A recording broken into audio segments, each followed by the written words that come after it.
Welcome back, everyone, to another episode of Dirty Habits, and we're continuing our discussion of the Lord of the Rings. Today, Brother Justin and me, Brother Chris, will be looking at sort of our comparison and contrast between the novels themselves and the three movies. And we're first going to look at sort of the things that we liked about the movies and how they portrayed the book. So why don't we go ahead and just get right into it? So why don't you start, Justin? Sure. Tell us. I took copious notes. Copious notes. Not exhaustive for sure, but definitely. Let's see. I tried to put these in order of appearance in the movies, but what were my best / favorite depictions of the novels and the films? Mm-hmm. Number one. The entire prologue sequence at the beginning of the Fellowship of the Ring, where like Galadriel is doing the voiceover, the world is changing. Yeah, I can like feel it in the earth, smell it in the air. It's really awesome. They did a great job summing up with the like Elvish quietly underneath. Yeah, so cool, so cool. I mean, right at that very moment, you know that you're entering into a really good movie. Like I think, or at least you get the sense that the people who made this are taking it very seriously. I think that whole sequence was done really, really, really well. And it would be difficult for any writer to try and sum up basically thousands of years of history and just compile it all together so that we know where the story is going to start and like what all the key players are, who the bad guy is, why he's so bad, why the ring is so bad. It's pretty cool. Yeah. What do you think of it? Yeah, I love the prologue part. Everything. Those elves lining up in a line. Right, the battle and fighting the orcs at the bottom of Mount Doom, and when Sauron comes. And I'd never seen anything like that in a movie. I mean, now it's 20 years old, but when he's hitting, and there's like 40 guys being thrown across the field. You're like, wow, that's pretty cool. I remember thinking, that was one of the parts that they had done early, because most of it is CG, I'm sure, but. That showed up in the first trailer that I saw for Fellowship of the Ring. Yeah. And I had heard they were making the movies, and I was skeptical. Like, this is probably not going to be very good. You know, like, this will ruin the studio. And then I saw the trailer, and you just see an ocean of soldiers, like, marching towards Mount Doom. And you're like, this is awesome. This is going to be great. Yeah, I like that. I think the sets in general were good. Like, when I looked at the Shire, it kind of... like it sort of was like, yeah, that looks like a really awesome place where hobbits would live this like idyllic life, you know, just farming and keeping to themselves, and it was so green and beautiful. And you know, I noticed that's one thing too, and it comes from Tolkien because that's part of his Catholic idea, is the goodness of nature and all that kind of stuff, and how our free will acts on these things. Because, you know, just like, for example, at the Battle of the Two Towers, and it starts raining as soon as the orcs arrive, and then when they're crossing to get into the mountain, and Saruman's like casting a spell and the snow's going crazy. And so, but I think the sets, the Shire especially, though, that beginning, and even the little music, the music was just awesome. Yeah, the music for the movies is really, really good. All three of them have great music. Did I tell you I stole a part of the Shire? No. So I went to New Zealand, and I took a church group because we were going to World Youth Day in Sydney, and I figured, well, if we're gonna go to Sydney, we might as well stop off in Middle Earth for like a week before we go and see the Pope, right? So yeah, we went to the Shire, and it's so funny. Like, the tour guides there, they've given that tour a gajillion times, so no enthusiasm in their voices at all.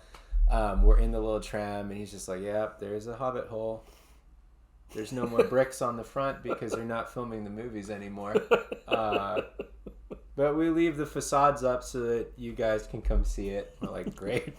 And then one of the tour guides when we were there said, you know, you people go crazy for Middle Earth in a way that we never predicted was even possible.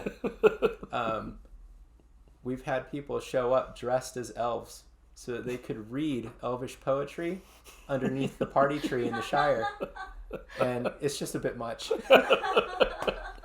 And I was like, geez, who would do that? Like, shoving my elvish costume. Star Trek convention. Who would do that? You without fears. Have you even kissed a girl? So fun fact, what is it? Bag End is completely empty. Oh, really? The interior is just a storage room. Yeah. So the interior shots are all completely done in studio, and they had to do that too because of the the height. Yeah, the way that they did all of their camera tricks for the hobbits and stuff. So anyway, that was a good aside. Okay. But anyway, while I was there, I did steal a brick. He told me it was not allowed to take any remnants of the set home, and I said, well, there was a priest once that told me that rules, especially human rules, were meant to be broken. So I figured this will be one of those times. Yoink. By the way, I lost it, so I don't even know where it is. Oh. Yeah, it's too bad. All right. Second thing I loved about the movies, I thought the depiction of the way that the world looks when you're wearing the ring is awesome. They describe it only once, I think, in the novels. In The Two Towers, when Sam puts the ring on, he describes what it's like to have the ring on and how it's like the world is shadowy but somehow clear. And it's painful, kind of painful to be. I don't have the exact passage memorized or anything, but yeah, it's the way that they depict it in the movies is, I think, pretty cool. Do you think it's supposed to represent just seeing the spiritual world in general from like the mortal point, or do you think it's like seeing the spiritual world through the eyes of sort of sinfulness or evil? I think it's that one. I think it's specifically you're given a glimpse of how Sauron sees the world in all of his malice and evil, what it's like, because that's why when Frodo is wearing the ring and he sees Aragorn and Glorfindel, the righteous elf, right? And he sees them wielding their swords. Their swords look like they're on fire, and it looks like these are like heavenly things that are almost painful to look at from the eyes of the one wearing the ring. So I think it is like a window into how Sauron or an evil demonic being would see the world, you know? Like all the good stuff is evil. Right. Yeah. But glowing it's like hard. It's hard to look at. Yeah. It still can't overcome the, like, because they're all bright and everything. Yeah. And everything. Yeah, totally. And how the ring race, I had heard this described by, I actually think it was Father or Bishop Barron now a while ago, and he was talking about the differences in general between Catholic authors' depiction of Satan or Satan figures and Protestant ones. And he talked about like the devil and Daniel Lewis and all this, and a lot of modern cinema is very Protestant in that it looks at the devil as this almost tragic figure. He's always suave, he's always sophisticated, he kind of comes across as someone who got a raw end of a deal. And he said, and Catholic authors never depict that. You have Dante's for whom version. You know, he's kind of pathetic. Evil's sort of pathetic in the end, frozen in ice, right? Yeah. And you know, in the whole idea of the ring race, I think at one point, doesn't Tolkien describe them? I think he says as always at the point of death, but never being able to take the life. Yeah. So it's almost a painful existence to be right at the end of like to end the suffer. So they're always suffering. And Sauron is very Dante-ish in that even though he's depicted mostly with fire in Tolkien, he's trapped in his tower ultimately. Yeah, he can't even take a form again except a big eyeball. Giant eyeball. And then his minions, even he has to cast a shadow so that they can go underneath it to go fight his battles for him and stuff. So that is kind of Dante Alighieri-ish. Yeah. Where the devil is like this brutish winged thing that's trapped in ice, flapping its wings, and all it can do is spread its cold and evil that way. And he makes the world colder. Yeah. Very cool. Okay. All right, so number 3, I love how Gandalf is portrayed in general. Like just in general. Ian McClellan played him to the T. Like perfect. Perfect. He was the perfect depiction of Gandalf, but then the one moment that is like Gandalf's guitar solo for the entire 3 movies is the Bridge of Khazad-dûm. Yeah. I am the servant of the secret fire, wielder of the flame of Arnor. The dark fire will not avail you, flame of Udun! in the first movie, you got that demon. That's this Balrog, the demon of the ancient world, that is chasing after the Fellowship in the mines of Moria, deep underground in the mountains, and their only way out is across this really skinny bridge, which is like, that seems impractical. Yeah. But in the books, they describe it as that's like the defense mechanism. Right. Like, enemies can only cross that single file, you know? But anyway, they have to escape on this really skinny bridge where you can only go single file across, and the demon tries to come after them. And then the way that they depict it in the movie is so good. Like, if you wanted to nitpick, that Gandalf says in the movie version, "You shall not pass," once, right. instead of "You cannot pass." Maybe there's room to nitpick that, but overall, oh, so good. Yeah. Go back to the shadow.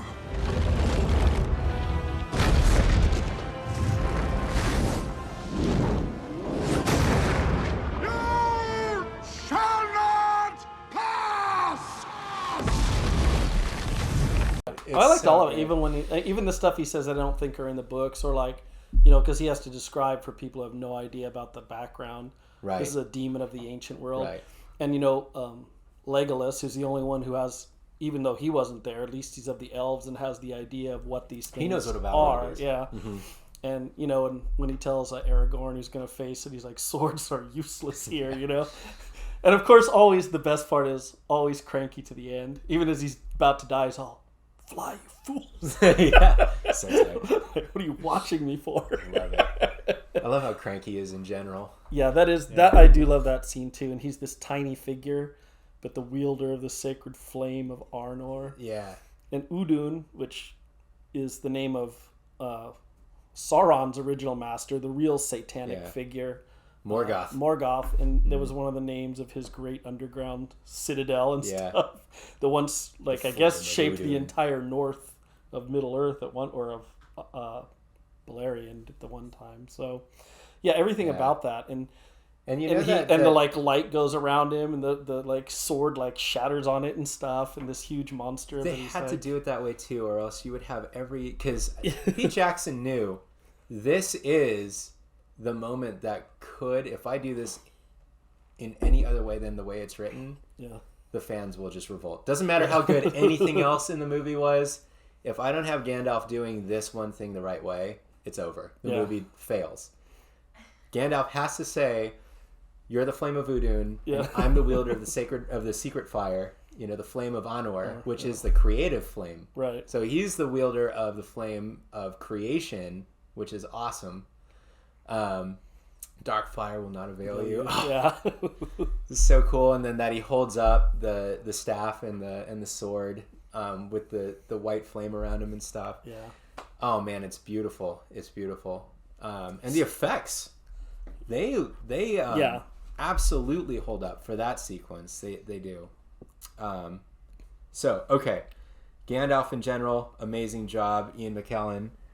Fourth thing that I like that at the end of Fellowship of the Ring, Aragorn is given something heroic to do. Mm-hmm. He has to fight orcs and stuff, and willfully reject the ring. Right, that was a good part. Frodo offers it to him, and he goes, "No, can't do it." And then he almost like our friend Andrew. He mentioned that it always reminded him of like, it's as if Aragorn signs the cross on himself when he puts the sword up to himself, and he goes and meets the orcs. It's so awesome. But in the books, Aragorn basically doesn't have any of that. Yeah. He realizes that Frodo is missing. He goes to look for him. Then the orcs attack the camp while Aragorn is out looking. Then Aragorn realizes, oh wait, maybe I should go over here. And he goes down. The orcs are already gone. And so there's none of that, I need to heroically decline the ring. I need to like fight orcs and then talk to and there's no like, that whole scene's great too. There's no forgiving of Boromir either in the books. Boromir's just dead in the books. So I think, right? Doesn't Boromir just die? I can't remember. Aragorn I know arrives, he's against the gone. tree with all the tons of the arrows already in him and stuff. And not to critique Tolkien. Yeah. And to suggest that Pete Jackson did it better than Tolkien, but for a movie, Yeah. Pete Jackson did. Yeah, that whole scene I think was did great. a solid on him. When they're fighting, then you hear the horn, and he's all Boromir, and they all go Yeah. running, you know, and Yeah. and they're like running. The orcs are just running next to him after the hobbits. It's Oh, like this yeah. crazy like. There's that one overhead shot that they do, Yeah. where you can see like Aragorn running up, and he like slashes at one of them, and then you have all the orcs like scattering down like cockroaches and stuff. Yeah. And then you see Boromir fighting off a bunch of them. The camera work in the movies is really good. Yeah. Overall, it's very poetic camera movement, you know. So Amon Hen, that scene, Yeah. very cool, very good. So you've got Gollum down, huh? Didn't you like it? Gollum, yeah. Yeah. Andy Serkis, I don't know how you pronounce his name. Yeah. He's such a great character actor with all his weird stuff. He like kind of steals the show in the second movie. Anytime Yeah. you go to the Hobbits, it can be boring except that he's there. Yeah. You know. Frankly, it's kind of boring to move away from like warfare in Rohan at Helm's Deep and then have to see like basically little two guys just hobbits walking across the desert and stuff in different places. Yeah. But he's portrayed in just amazing fashion. Andy Serkis does a great job with Gollum. And it is so tragic, you know, I mean, as Tolkien portrayed him, and it is so tragic because you get the feeling that he really was changing as the ring was no longer like totally entirely bound to him, but he was still attached to it through his like sins, you would say, but which makes it all the more sort of sad, you know, that in the end he kind of You definitely get that more from the movies than the book. Yeah, you do. In the book, in the Two Towers, it's like totally Gollum is just a little sneak, man, like the whole time. You just think, when is he going to turn on these two? I had seen something that he wrote about Gollum, but I can't find it right now, Tolkien, but it was really funny where he was answering a letter from someone saying, yeah, of course, if you look at Gollum, that Frodo was a fool, that he had to know the entire time this guy was not going to change, he was going to betray him, and yet still Frodo, kind of in that Christian way, is still offering forgiveness because of what he's heard Gandalf say and because of everything else. mentorship. Yeah. He goes against his own judgment, So Gollum stole the show for me with the second movie, anytime they go to the Hobbits. But, okay, The Siege of Helm's Deep. For me, that's number 6. Okay. The Siege of Helm's Deep. Especially that big climactic charge of the Rohirrim at the end. When Gandalf shows up, you know, and, like, you have that whole epic sequence of the king decides to like ride out and meet the enemy one last time.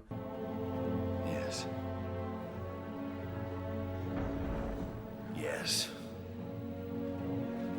The horn of Helm Hammerhand shall sound in the deep one last time.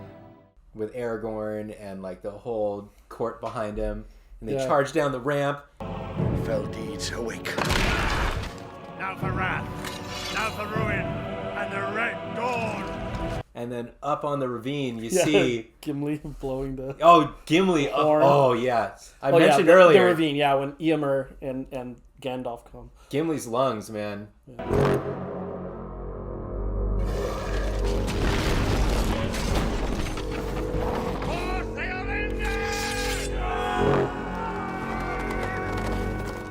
He can make an entire horn the size of an entire tower sound for that long. Yeah. Yeah, he's got some powerful That's a very lungs. symbolic sort of scene too, where the light arises in the east in Gandalf's words, because that's where Christ is supposed to return to Earth from the east, and so he's like, "Look to the east." And then that whole Theoden King stands alone. Not alone. Yeah. Theoden King stands alone. Not alone. Rohirrim!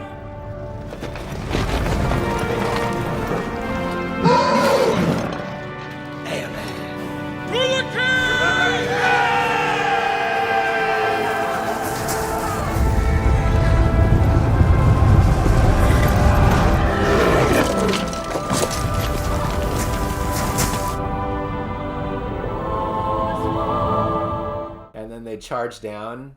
I actually like that scene more than the Rite of the Rohirrim in Return of the King. Oh yeah. When they show up on Pelennor and they wipe out. Oh right. Yeah. I actually. I do too. I love it. It's done so well.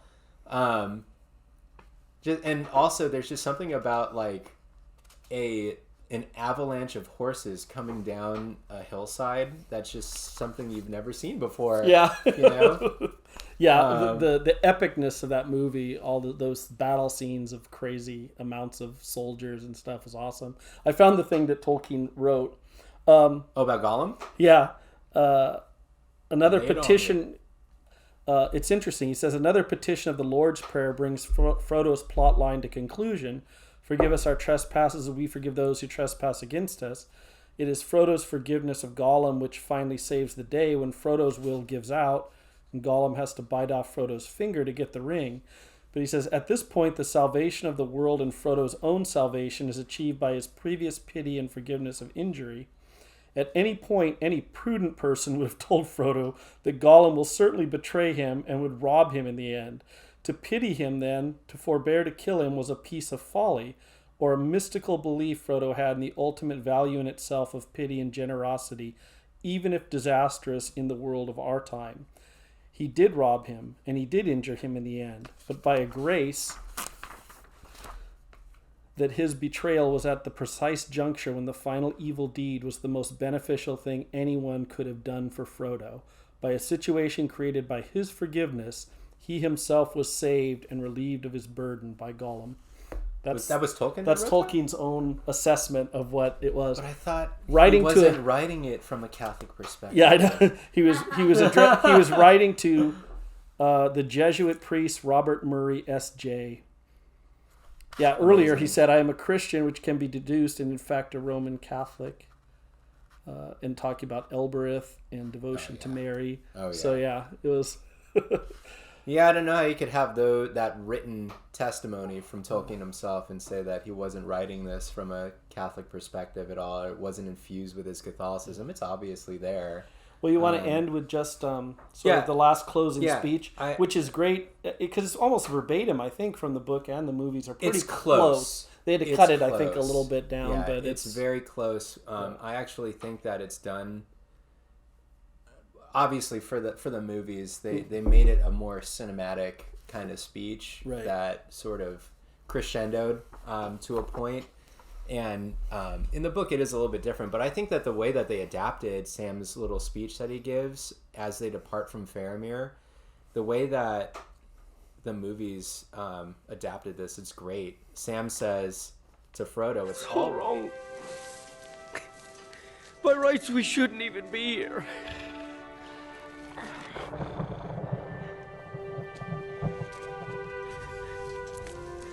We are. It's like in the great stories, Mr. Frodo, the ones that really mattered. Full of darkness and danger they were, and sometimes you didn't want to know the end. Because how could the end be happy? How could the world go back to the way it was when so much bad happened? But in the end, it's only a passing thing, this shadow. Even darkness must pass. A new day will come, and when the sun shines, it will shine out the clear. Those were the stories that stayed with you, that meant something, even if you were too small to understand why. But I think, Mr. Frodo, I do understand. I know now. Folk in those stories had lots of chances at turning back, only they didn't, because they were holding on to something. And then Frodo says, what are we holding on to, Sam? And Sam says that there's some good in this world, Mr. Frodo. And it's worth fighting for.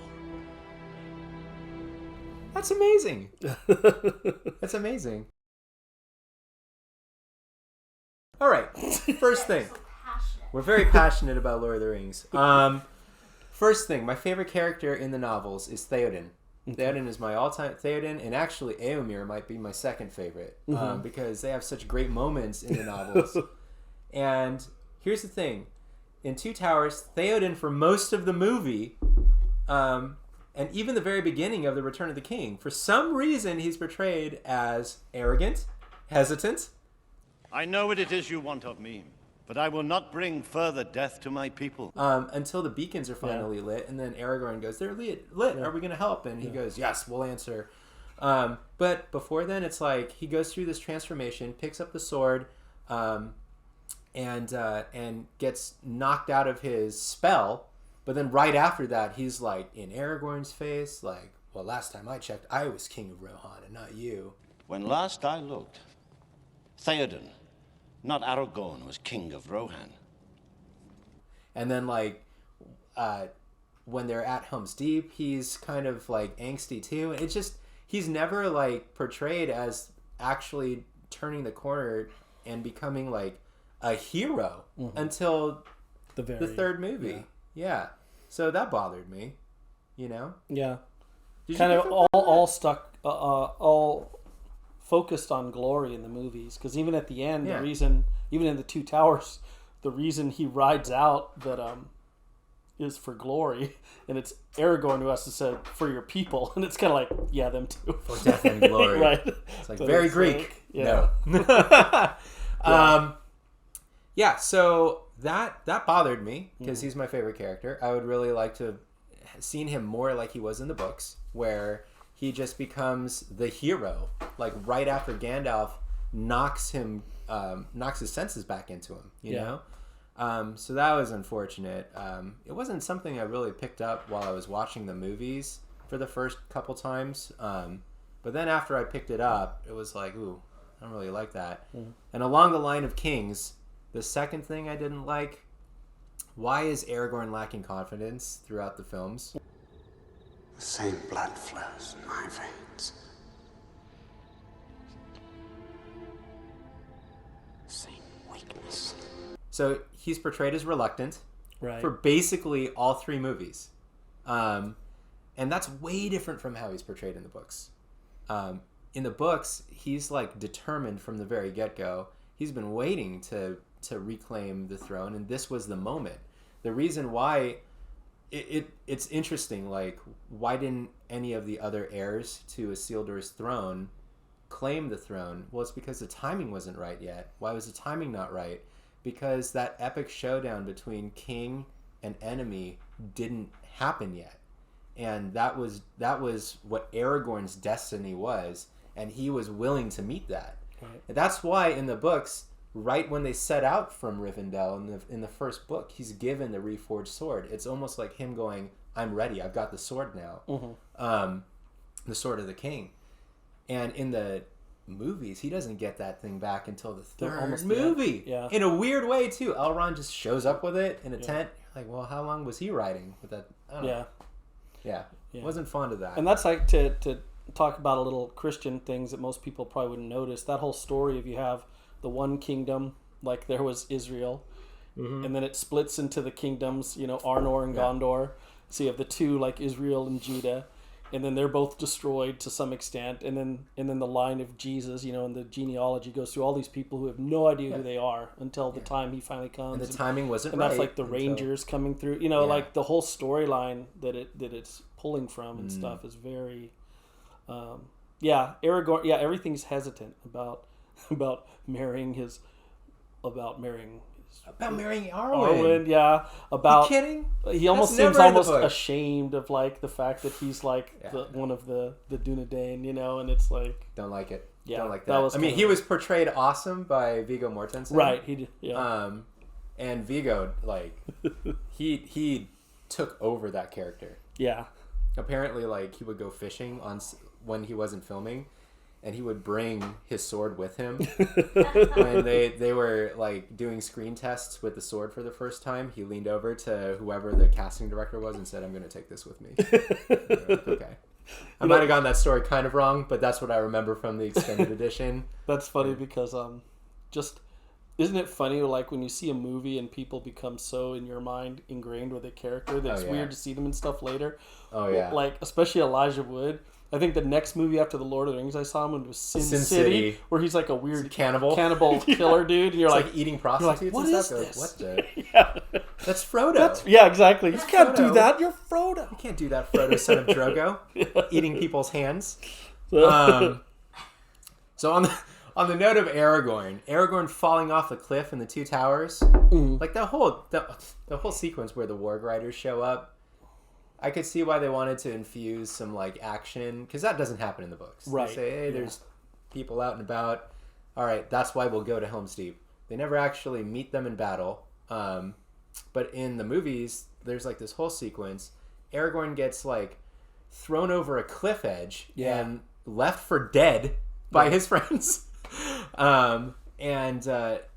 He comes to because like he has a vision of Arwen kissing him and reviving him. Yeah, the grace from her like thing she'd given him. What the heck? Her Evans star. I watched it the first time and went, okay, this is a little weird.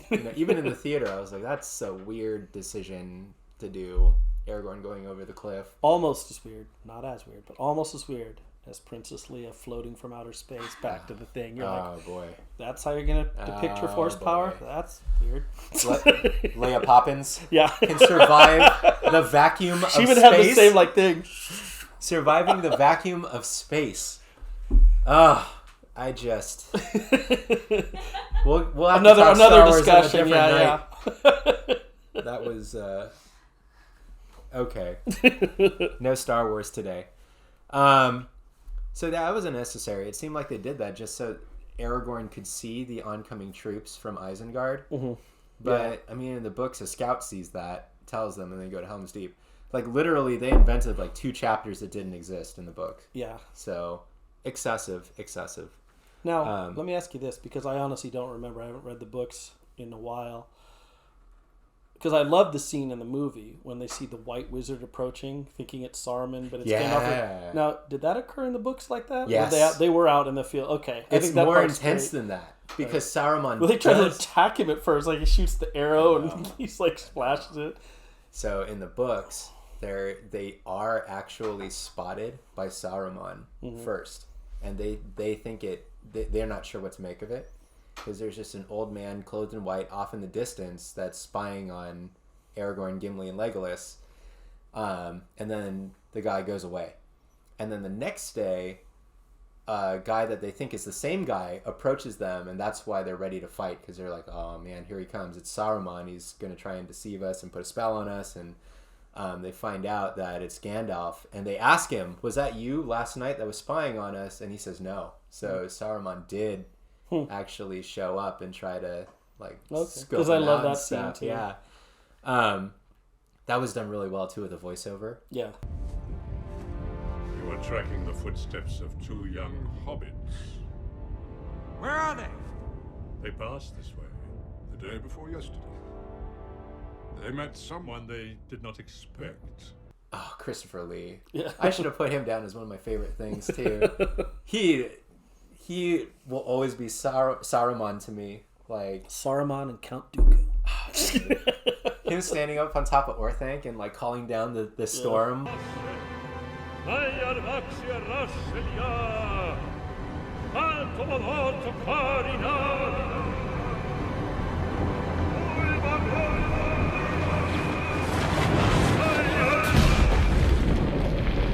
So I thought the introduction of Shadowfax, the Lord of Horses, was odd. Mm-hmm. In the book, it's like actually explained that he was a chieftain of the horses that was raised by the Rohirrim. Right. And Gandalf goes and takes him as a gift from the then bad version of King Theoden. Right. So in this one, Shadowfax just kind of shows up, and then Gandalf goes, oh yeah, he's borne me on many burdens many times and stuff, and you're like, well, why didn't we see him before? That was just odd. Okay, 5th thing on the list. This one bothers me. Mm-hmm. I love the Two Towers book version of why they wind up at Helm's Deep, but the way it's portrayed in the movies is weird, and Legolas and Gimli make it even weirder. So in the Two Towers, I think that Legolas and Gimli are really, inconsistently portrayed. Mm. So at first, they're upset that Theoden won't go to war. Helm's Deep. They flee to the mountains when they should stand and fight. Who will defend them if not their king? So then, when Theoden agrees to muster his troops at Helm's Deep, Legolas and Gimli they complain to Aragorn that this is a bad idea.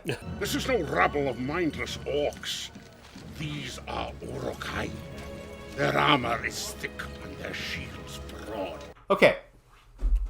So if Theoden evacuates everyone at Helm's Deep, he's literally attempting to defend everybody, which Gimli says he's not trying to do.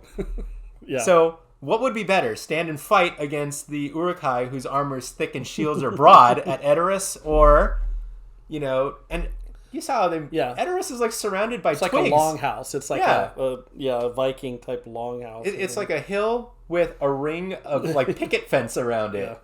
Okay, so if you're going to defend somebody, defend your people, do you defend them there where you have literally 360 degrees that you can be attacked from and a picket fence? Yeah. You know, or do you go to a place that's like encased in the mountains with secret passageways out and a giant Numenorian wall to keep everybody, the invaders, out? Just seems like it would make sense. Like, oh yeah, he's doing the right thing. Legolas and Gimli don't think so. And the other thing is, like, Helm's Deep has never been conquered by an enemy ever. Right. Like, I would assume that should configure in their calculations a little bit. Yeah. Okay, so then after all of that, the whole gang is at Helm's Deep. Legolas, like Gimli earlier, he complains that everyone's just going to die because the Uruk-hai are too strong. They're frightened. You can see it in their eyes. So what did Legolas and Gimli think would happen if the Rohirrim had ridden out to meet the Uruk-hai? Like, what did they think? So to me, it's weird. Like, you're mad because he won't fight, then he does fight, then you're mad that he's fighting there and not in a way that you thought he should be fighting, but then you think that if we go out and fight, we're just going to die. Like, it doesn't make sense to me. So I thought they were really, really inconsistent. Mm-hmm. And then you get at Helm's Deep, elves show up. Hated that. Mm-hmm. I thought it was cool, like, as a teenager watching the movies for the first time, but now, like, when you compare it to what happens in the books, it's inferior. It's like, why are they there? Where'd they come from? How did they know this was even happening? You know? And they weren't on horseback, so they walked. They walked from Lothlorien to Helm's Deep. How many leagues is that? Yeah. You know? So that bothered me. Yeah. And they're really portrayed as sort of on their way out. Like, Middle-earth is not their concern anymore. Mm-hmm. They're sort of heading their way out to the... Which is true in the novels, too. So it's like, why are you then risking death to... I don't know. Yeah. I guess you could have... It is heroic to offer up that kind of service. I guess they looked cooler than the old men and peasants fighting the Uruk-hai. Although even that part, like I said, I love this, and I realize it's a movie, you have to get through things quick, but I'm like, by what siege even orcs can like shoot crossbows so high they could like kill every other archer? Mm-hmm. Oh, like I'll fly. I'm like, come on, dude, like really? You have to at least get a little bit of a height to do that. Stuff, but... The siege weaponry was kind of cool though. It was, yeah. Yeah. And like wheeling, like that scene where you have all the ladders kind of coming up and they're hanging off of them and stuff. Yeah. Really imaginative. I guess Pete Jackson he showed in the extended, like the bonus features, how he would set up the models that they used for the filming, and he would put little soldiers around them so he could plan out how he was going to do it digitally and stuff. That's like, that would be kind of cool. Yeah, that would be. To have a giant miniature and then put a bunch of army men around it and stuff. So now you mentioned the Ents. Oh yeah, okay. Why are they portrayed as simpletons that don't want to defend Fangorn in the movie? It doesn't make sense. Like, they have to get tricked to go into battle. Yeah. You know? I mean, they are portrayed as slow in the sense that they don't like to come to hasty decisions. But not in the books, they are too. But not... Yeah, but they're not dumb. Well, and then when they're like the oldest creatures of... Yeah. The sentient creatures of, like, Middle-earth. And then they finish their Entmoot, right? Their big meeting, and they decide not to go to war. What in the world? In the novel, it was not that way. There's something about the way that I don't know what it was with Pete Jackson and the other writers, but like they decided a lot of our characters will reluctantly go to battle. Like they'll try not to, and then they'll go after like they're ticked off enough by something that they see. Trying to show like a change or a journey and like a change in character. Maybe just a toning down, because Tolkien's writing from a time period, and he's also basing it on sort of ancient writings where where war was a time where you could, did show manliness and courage and the upright, and maybe we're not there anymore. And Jackson felt he had to show everyone you have to like reach a point before you're willing to fight. Yeah, I don't know. It's hard to say. But then he ends though with Sam saying, "There's some good in this world, Mr. Frodo, and it's worth fighting for." And you just go, okay, well, if that's what you think, just make people go fight then. Like, what were you going to say, Quinn? Well, have you seen? I don't know if you've seen this movie called Four Feathers, where it's Heath Ledger's in it actually, and he dodges going to war, and this is the time period where you go to war. He dodges it, so when you get these four feathers, it's basically people who knew you dodged it, and they're calling you out on it. His fiance, and so then he has to kind of redeem himself. And I feel like nowadays the whole idea of dodging or not going to war, it's like, oh, you how smart were you to go to Canada or something like that. Where this is, I think there is that saying goes, there is some things worth fighting for. Well, Jordan Peterson and others have said the West of today is a cowardly age. That we really are. We're so complacent in our comforts, in our stuff, that we're not willing to fight or battle for a lot of things which need to be fought for in different ways, not necessarily physical war, but in different ways. So Faramir. Yes. What the heck? He's one of the best characters in the books. He kind of comes off super virtuous in the books. Yeah, you said he's a beta jerk, and he is. He's a weirdo, kind of sort of a pining after his brother in a weird way. Yeah, and the book really portrays him as, even though they love each other as brothers, as the almost polar opposite of.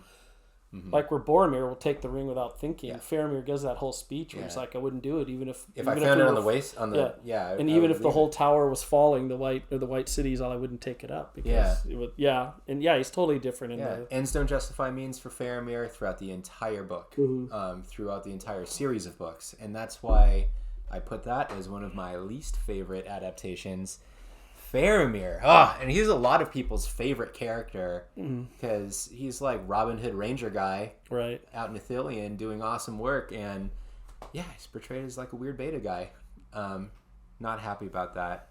Okay, the entire sequence where Grond smashes through the gate of Minas Tirith in Return of the King. So Grond is the giant battering ram. Named after Morgoth's mace. His mace, yeah. In the book, the Witch King. So this is the book. The Witch King of Angmar is the first to enter the city, and Gandalf, almost like on the Bridge of Khazad-dûm, Gandalf is the only one who faces him because everyone else flees and they're terrified.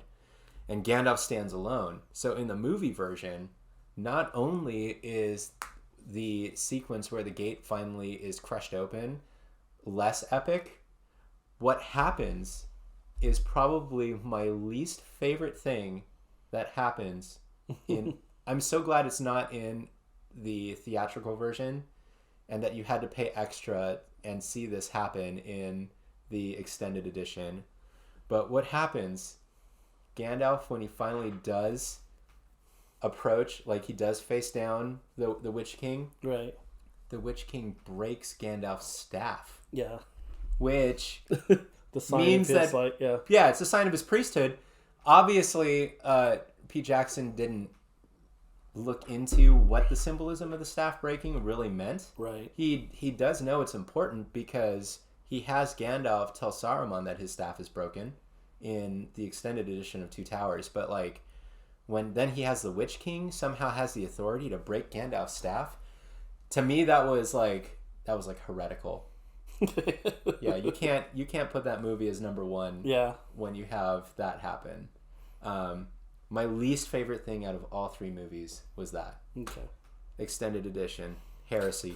I like how you describe the green goop army of the dead. Green goop army of the dead. They're kind of melty looking. Yeah, it's done better in the books. I mean, they're like ghosts, and they do really good work for Aragorn clearing out not the enemies on the Pelennor fields, but the enemies that are all in the surrounding counties. Right. So that Aragorn can then call out the men who are garrisoned at those places to come help defend Minas Tirith. Mm-hmm. That would have, I think, just been a cooler sequence to have, instead of green goop army like Slimer come off of the boats. If Aragorn jumps off with his banner unfurled, didn't even have that. But having the banner unfurled on the masthead of the boat, and then have all of the like warriors of Gondor jump out, and then they charge the field. I thought that would just look more. That would be more aesthetically pleasing even than green goop. They're interesting too. They're almost like a purgatory because they can't be freed because they betrayed the kings of old who he's the descendant of until he calls them forth and they answer this time. Yeah. So it's almost like they have to undo their sin, their purgatorial state before they can leave this world. Yeah. But, you know, after that, I think everything from that point I really liked. The destruction of the ring. Let me just ask you this. I don't know why it just came to my head though. Yeah. What about the elves being so agile they can just walk up and down like the elephant's legs then? And just the one elf. Just the one. Shoot everything around. I don't know, it's man. like no problem. Legolas was parkour hero back in the ancient world because, like, for some reason he's riding a shield like a snowboard down Helm's Deep, but none of the other elves can do that. Yeah. One thing that bothered me too is in that Helm's Deep sequence, you see like once the wall is breached, and the orcs are coming in with their spears, Legolas. Well, not Legolas, but all the other elves that come in from Lothlorien, they charge. Some of them just like impale themselves on those spears. Yeah, it's like okay, how come Legolas is like Spider-Man? Yeah, he can jump on people's heads from one to the other, and he's like, he's like, well, I don't know. I guess he just I was trains just wondering. or something. Yeah, it was just interesting. I was in the books. He's not portrayed that way. No, like he drops arrows. I thought he was this invincible Spider-Man. No, he is not. He is the only one who's not afraid of death, though, of the dead humans. Yeah. And that's why he goes so willfully into the way of the dead, because he's the only elf. But anyway, yeah, that was it. You know, after Green Goop Army, I'd say everything after that I was pretty happy with. I know a lot of people took issue with how the ring is actually destroyed in the movies versus how it is in the books. I can see why they did it the way that they did in the movies, because in the books, Gollum bites the ring off of his finger and then just dancing around, he tumbles falls in. Yeah. Now, unless you really understand Tolkien's Catholic philosophy, you're not going to understand why he did it that way. Yeah. And so I could see why in the movies they portrayed it the way that they did. And it kind of makes sense, you know, if you want the ring so badly at that point, after going that whole distance to try and destroy it, that you put it on, you would think that there would be a struggle to get it back after it's taken from you. Have you ever seen the cartoon version of that one? No. Because you know that it's the same person who made the Hobbit cartoon, because the Lord of the Rings was made by someone entirely different. Yeah. No, I've seen it. Yeah. And they do have it. He bites it. And he dances around and he falls in. And then they had that weird song, Frodo of the Nine Fingers. Love it. Love it. One thing that I thought was interesting, and I think this runs through a lot of English understanding Christianity of the time, both Anglican and Catholic. For example, in the famous hymn that Anglicans sing, the how does it go? It's based on a poem from, I forget which author, but they talk about what bring me my spear, the chariot of fire song. But in one verse of it, the Anglican song about themselves is, will Jerusalem be builded here among these dark satanic mills? The whole idea of like nature versus like the industrial thing. And it's very interesting that Tolkien, both Saruman and Sauron were lesser angels of Aule, who was the builder, the maker. And it's interesting that they come across in the end as like kind of like warped in their like destruction of nature. It's just an interesting and dwarves sort of are from Aule. Right. Yeah. Because he gets tricked into making him by Morgoth. So anyway, that should do it for the things that we don't like. Yeah. About, and having critiqued it, we still end by saying we love this movie. We really like it. We do love them overall. Yeah. let us not be canceled by the onering.net. Yeah. We do like, well, actually, a lot of people there would probably go, would agree with us. And with that, why don't we close out today's episode? And thanks for tuning in. Continue to tune in. This has been Dirty Habits, and we look forward to seeing you all again very soon. God bless. So if you enjoyed what you saw, be sure to hit the like button and be sure to subscribe and see more videos like this.